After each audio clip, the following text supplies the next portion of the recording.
अगर जिसमें पुराने नियम तोड़ने की हिम्मत नहीं है वो कभी लीडर नहीं बन सकता।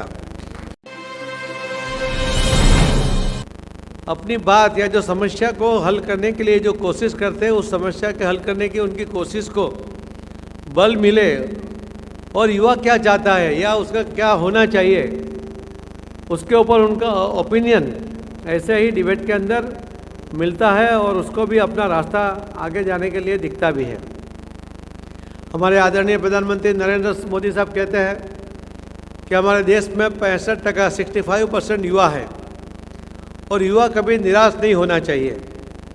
हमें खुशी है कि हमारे जो देश के युवा है वो बहुत जागरूक है। जो 2018 के पहले यूथ पार्लियामेंट में भी करीब 88,000 लोगों ने हिस्सा लिया था, ऐसा मुझे पता चला। मेरा फिगर गलत हो सकता है, मगर इस तरह से इतने युवा अगर देश की समस्याओं के बारे में डिबेट करें, उसके ऊपर अपनी सोच रखें, तो ज़रूर उसका एक बहुत अच्छा परिणाम भी मिल सकता है। और जो कहते हैं ना कि पहले एक पगडंडी होती थी, उसके ऊपर लोग चलते रहते थे, मगर कोई युवा है और पगडंडी तोड़ देगा और अपना नया रास्ता बनाएगा, या जो नियम बने हैं उस नियम को तोड़कर वो आगे जाने की सोचेगा, वही लीडर बनेगा। अगर जिसमें पुराने नियम तोड़ने की हिम्मत नहीं है वो कभी लीडर नहीं बन सकता। वो कुछ नया करना चाहता है तो उसको पुराने को तोड़ना पड़ेगा।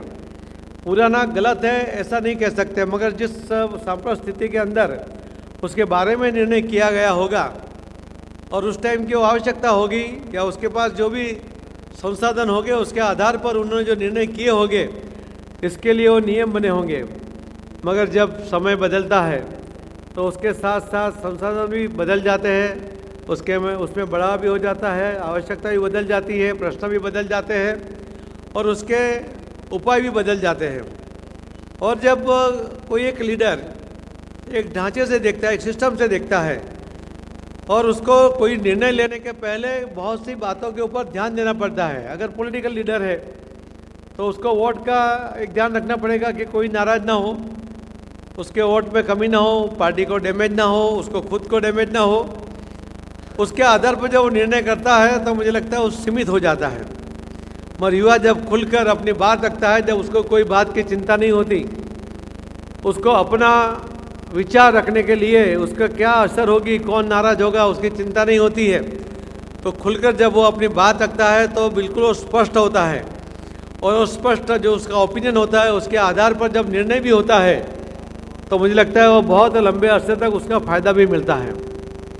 कभी किसी ने देखा है कि कोई बहुत बड़े बूढ़ा कोई लीडर हो, कोई भी फील्ड में हो और उसने कोई निर्णय कर लिया हो? ऐसा कभी नहीं होता। कोई भी निर्णय अगर क्रांति भी होती है तो युवा ही करते हैं, युवा की ही ताकत के आधार पर क्रांति होती है। और क्रांति करने की ताकत जो युवाओं में है वो हमारे देश में सबसे ज़्यादा है।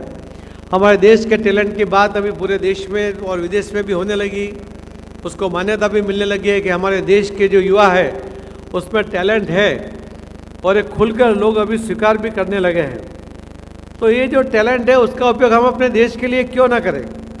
और इसीलिए हमारे प्रधानमंत्री नरेंद्र मोदी साहब ने यूथ पार्लियामेंट के ऊपर बहुत दबाव भी दिया था और उन्होंने खुशी भी व्यक्त की थी कि उनको विचार को अमल में लाने के लिए, ज़मीन पर उतारने के लिए बहुत अच्छी कोशिश भी हुई और उसमें सफलता भी मिली है। मैं तो जो आज की जो समस्या है वो इतनी अलग अलग प्रकार की है और इसके अंदर जब युवा अपनी बात, अपनी सोच उसके अंदर रखेंगे, उसके साथ साथ जब वो सोच के साथ उसका उपाय भी दिखाएंगे। डिबेट करना एक अच्छी बात है और उसकी एक मर्यादा है।